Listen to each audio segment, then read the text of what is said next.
So it's not a new topic, but we have often discussed how in order to give up some unwholesome habit or pattern, it's best to give attention to it, and over time it would make it easier to drop that pattern or habit. I'm wondering what the mechanism is, or is it even something that can be described as a mechanism? Can be, will not be the real truth of what's going on, but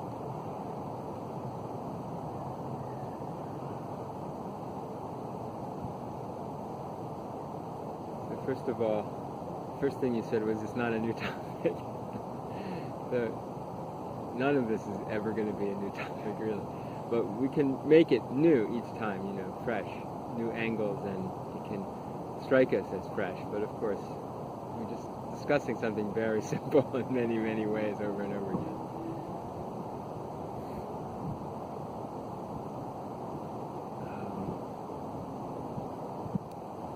Then you said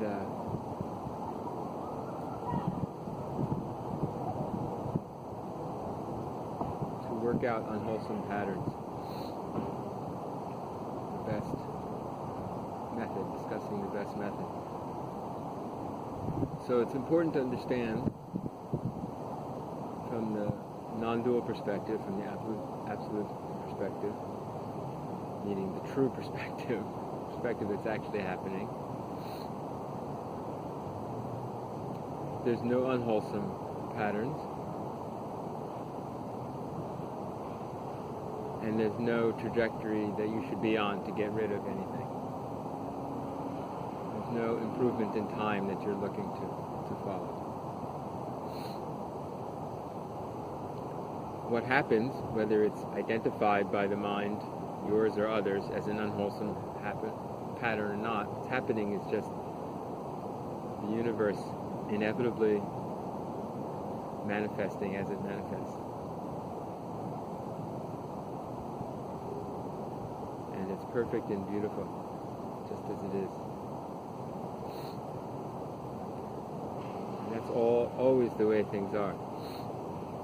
So through our mind's filter, we see things as wholesome and unwholesome, and we identify this time as suffering and this time as free.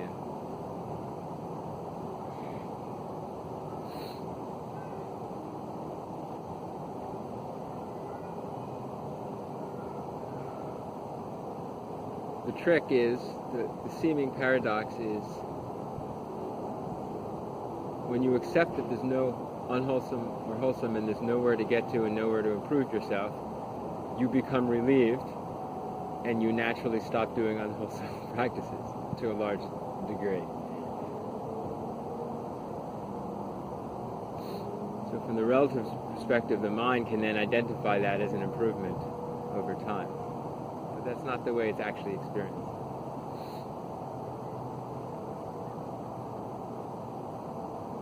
Only memory says that. The actual experience is always just presence unfolding, without distinctions between good and bad, and what was before and what is now, and what comes later.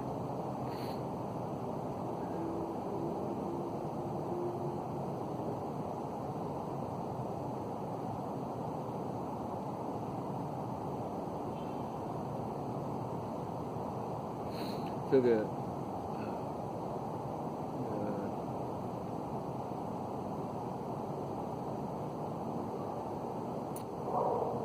reason for the advice of just giving attention is you invest less in this model of this is good and this is bad, and I want to get, I should be in this other place and I'm in this bad place.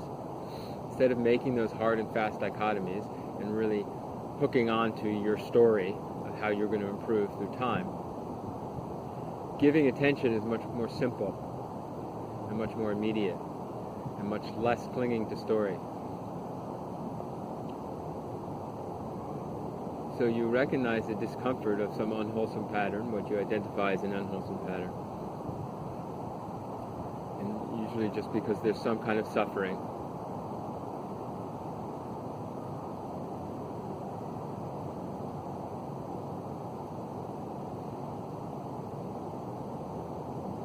And you bring it to light.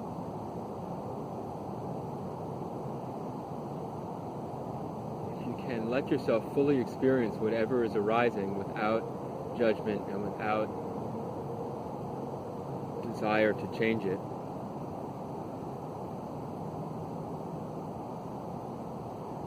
The mechanism of continued unwholesome functions dissipates. So the light of awareness itself is relief. And we can say that unwholesome patterns that bring suffering are maintained by not giving attention to what's actually happening, instead focusing on a story. It's story that always is causing our suffering. It's always causing the divisions, and the conflicts, and what we want and what is, and all that friction between the imagined and the actually happening. So to keep up that friction, that suffering, which is at the roots of all unwholesomeness, you have to keep up an imaginary realm conflicting with reality realm, which means you're not giving full attention to reality realm. And when you give full attention to reality realm, which is simply dropping story, dropping investment in story, clinging to story, just conflict ceases, and anything we actually identify as unwholesome will cease. It has to in that moment.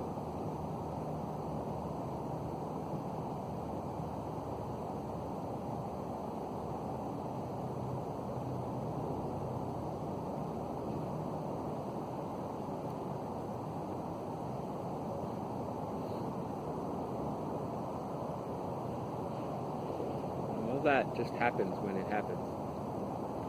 It's natural for it to happen. But as we have a sense of self with choice, we may as well make that choice. Give attention to whatever's coming up, particularly when there's suffering. That's a sign that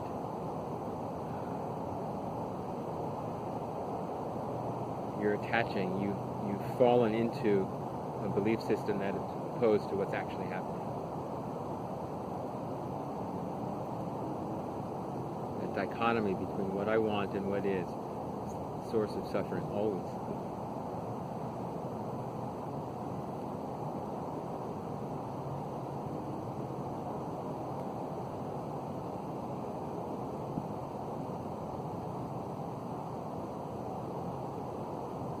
Giving attention to the present is always the relief from it.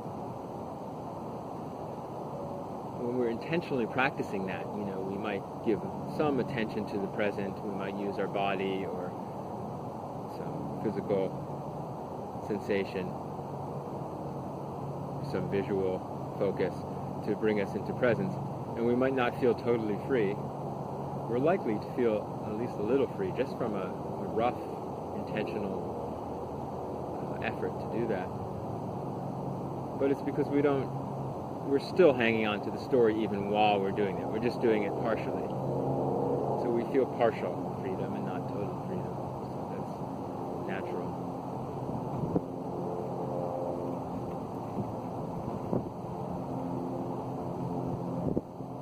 When we really see that the story is just a story and has no validity, then we can give it up and feel complete relief. Can't really control that, but you can't control anything. Particularly, it's obvious you can't control that.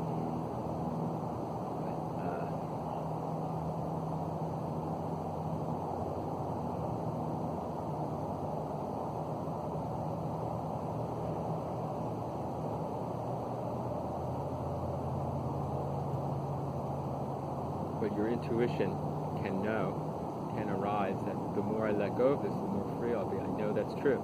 And the more you know that, the more you do it. The more you do it, the more it's confirmed. So just have it.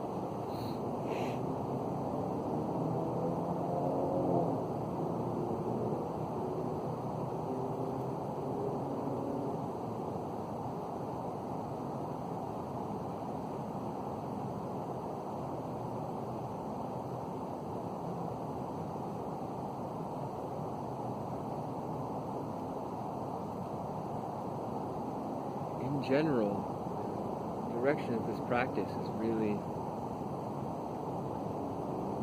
learning to let go more and more of controlling and managing.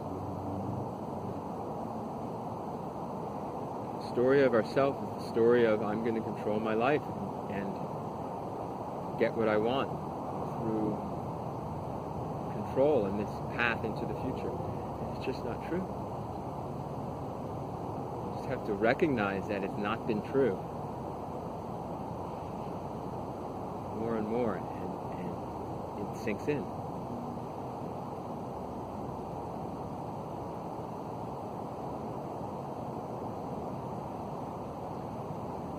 There's good times where we feel more at ease and are enjoying, and there's difficult times where we feel more pain, and it's just mixed, and that just goes up and down.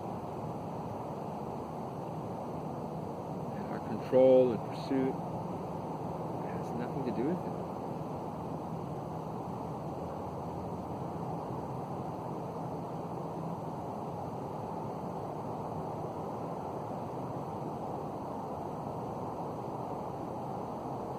And anything we can gain in our imagined story of accomplishment through time is meaningless.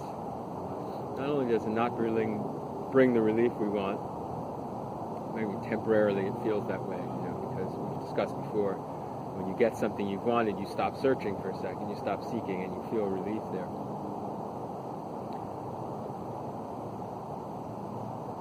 But that doesn't last long unless you realize it's the stop seeking, it's not the getting the thing, whether it's an object or a relationship or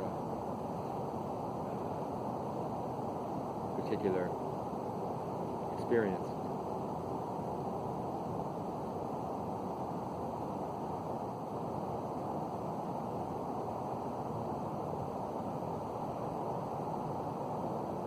Not only does it not bring that relief, but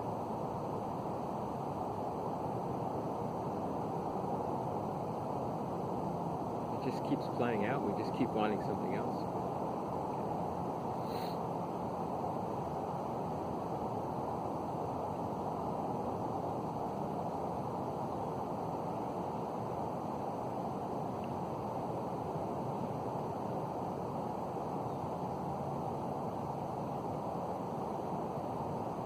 What we really want is just aliveness, and it's just always here.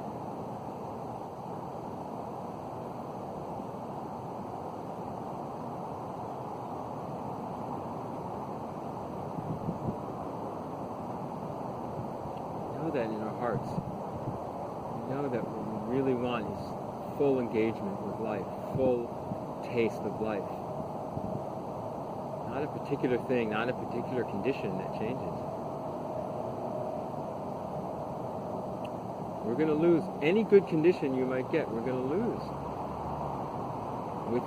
Within life, you'll lose most of them, but anything that you seem to be able to maintain till your old age, you'll lose at death.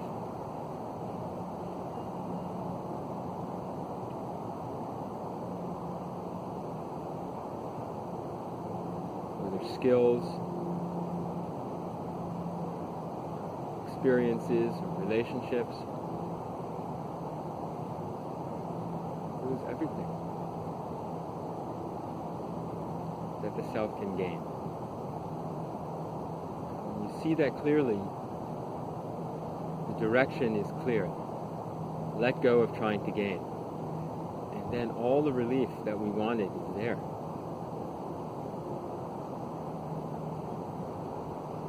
To really surrender into I have nothing to gain. I have nothing to gain. Not from material, conventional things, and also not from spiritual things. meaning some kind of spiritual special experience or some kind of spiritual materialism, special understanding.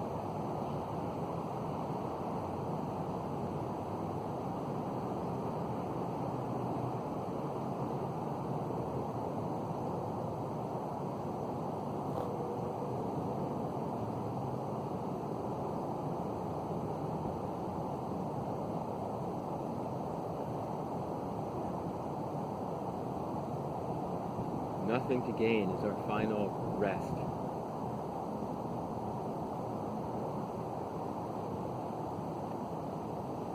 And allows us to actually embrace this aliveness.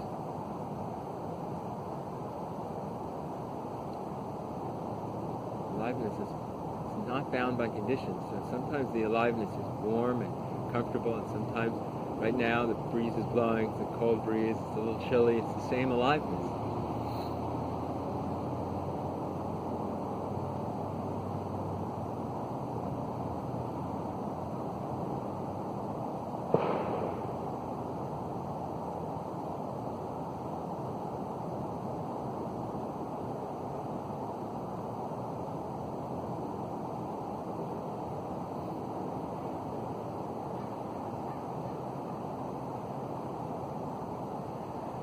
So when we really dwell in our bad qualities and our bad habits and how we want to change them and our process of changing, I mean, it's okay on one level. We recognize the relative level of the human character, of the personality through time. We make some steps to improve things, and we can see some kind of improvement through time, all through the lens of our thinking and our story. And that's okay if we don't hold it, if we don't seek for real release and happiness through that. If it's just a conventional thing like accomplishing a practical task. But real relief, real satisfaction can't be conditional, can't be sometime in the future, can never be.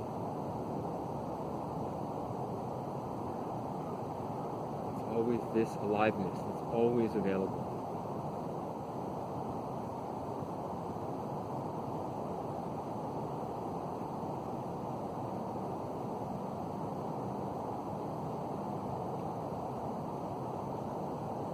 Transcends any state you think you're in, because it reveals that just as thinking.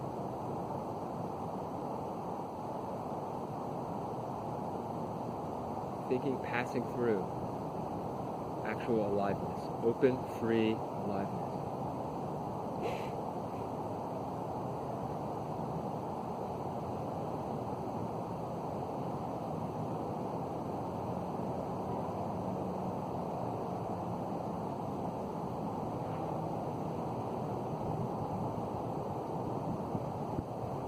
So dealing with our supposed problems as light things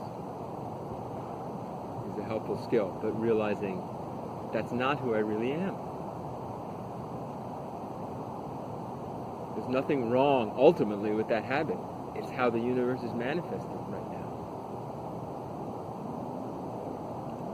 Sometimes the sky is a cloud, sometimes it's clear, sometimes it rains. Some birds are this color, some birds are that color. It's just how it is.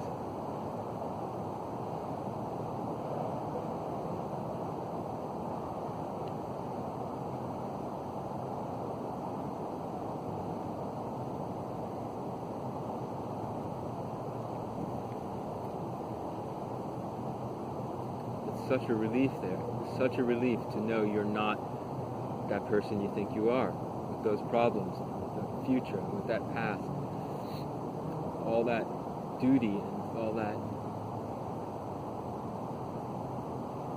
fear or anxiety about how you'll perform and what the future holds. None of it is necessary. None of it. None of it is real, and so none of it is necessary.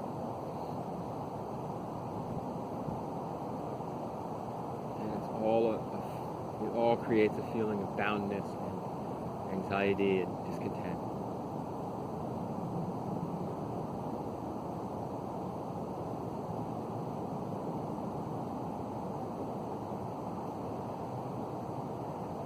naturally, when that's given up and you feel more free, there's no reason to indulge in unwholesome behaviors. You still might indulge in things that other people think are unwholesome behaviors, but they don't feel unwholesome because you're just free, because there's no one there doing it. Selfishness has ended, and selfishness is at the heart of real unwholesomeness.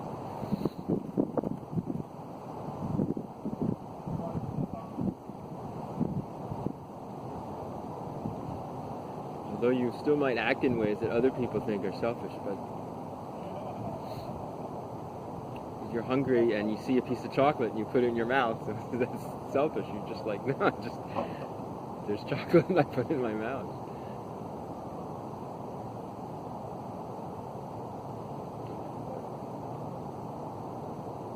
If you push someone else out of the way, something else is going on there.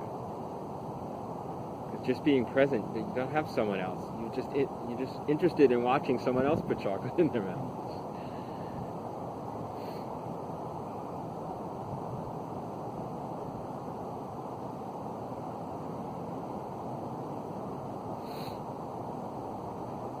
The story of Ryokan, have I ever taught?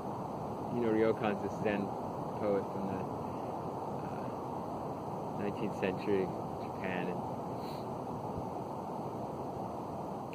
I don't know if it's a poem or just an anecdote about him, but he climbs this persimmon tree to pick. This is a good seasonal story since the persimmons are ripe now, getting ripe. He climbs the persimmon tree to get these persimmons for this little boy, and he tastes it first, because if they're not ripe, they're really astringent. And he's like, no, that one's pretty good. It's really sweet. And he eats it. Let me just check this one, and then he eats that one, and he just keeps eating them. They're so good. And the little boy is, hey, I thought you were getting them for me. He's like, oh, and then he starts giving them to the boy. It's just.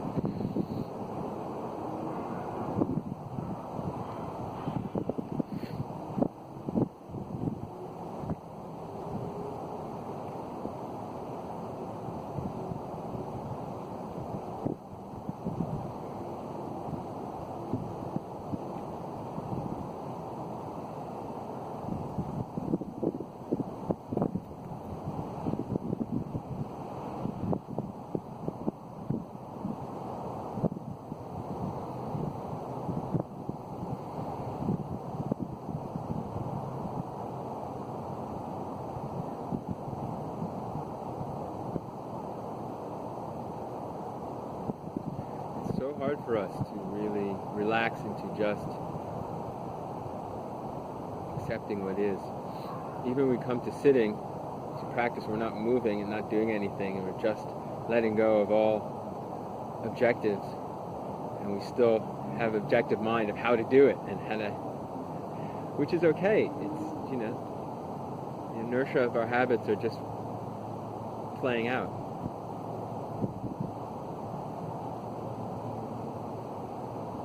But we don't have to pursue anything, and we don't have to get anything, because we're there already. It's just confidence in that.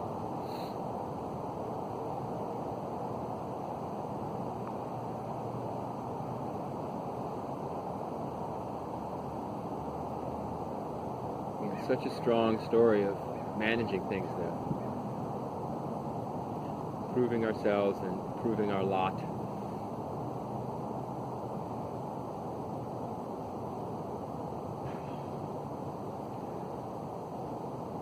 Always trying to get more, trying to get better, and improving our lot that creates all the suffering. Whether you see it as psychological suffering or harm in the world, to each other, to the natural world.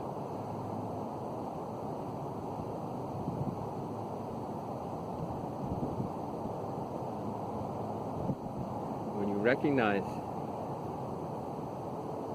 everything's already perfectly managed, nothing you need to do, then there's nothing you need. Naturally, there's things the body will get for its maintenance, but that's the real end of consumerism. Whether you once in a while buy something or not, it's irrelevant. You're not going to get anything from anything. So our whole society teaches us the opposite. So this is a great unlearning.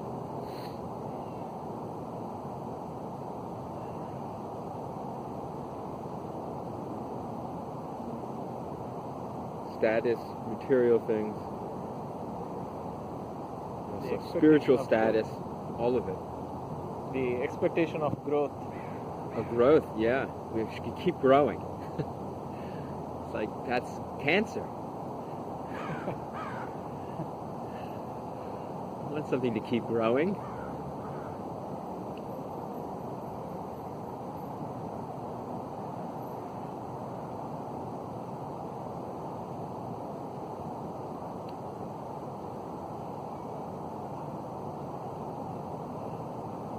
To rest in balance. There's always change and freshness, but nowhere to go, nowhere to grow to, no special size to get.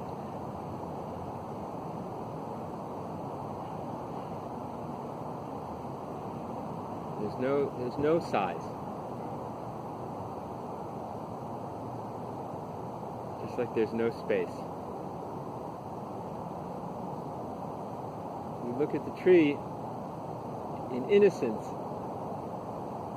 and it's just tree. It's not even tree. It's just who we are. And it's not till we start thinking about the distance between that tree and me that we can invent distance.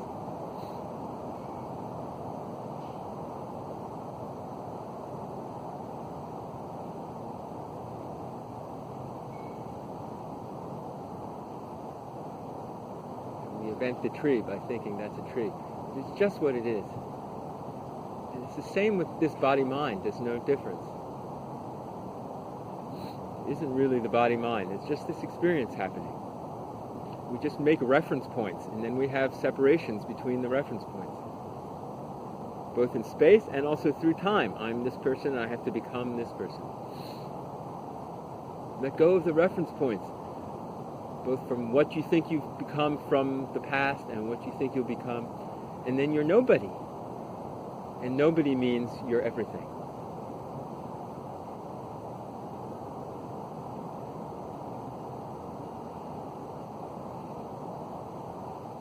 It's just this happening that's, you can call empty, but that's not such a good descriptor to it because it's completely full of everything.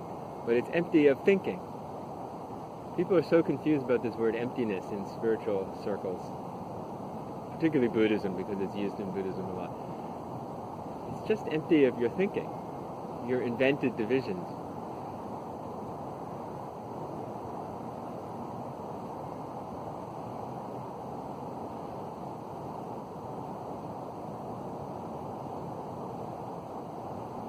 Whatever label you put on things, whatever arrangement you imagine, you impose on things, whatever trajectory you impose on things, it's just what you're imposing on things. It's not accurate to what is. That's what emptiness means. What actually is, you can't say anything about. Which doesn't mean it's remote. It means it's too intimate to say anything about. It's just what is, which is what you are.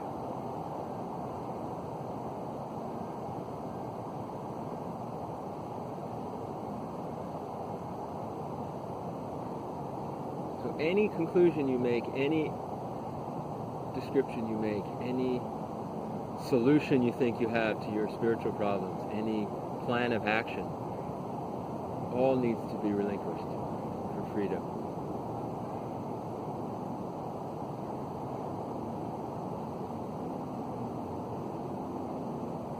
At least not taken very seriously.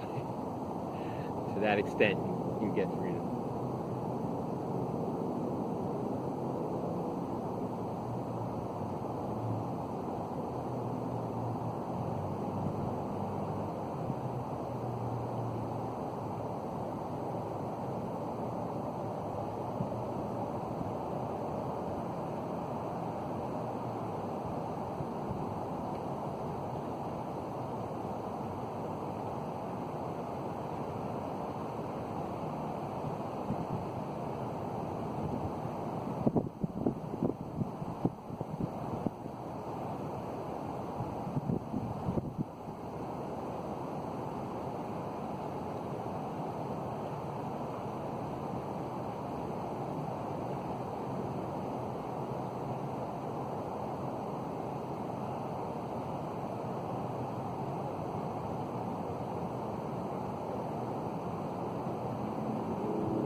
just letting things be as they are.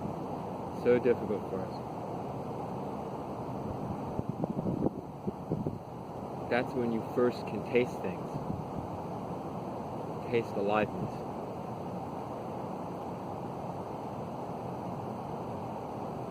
As long as you want it to be something else, you can't taste it.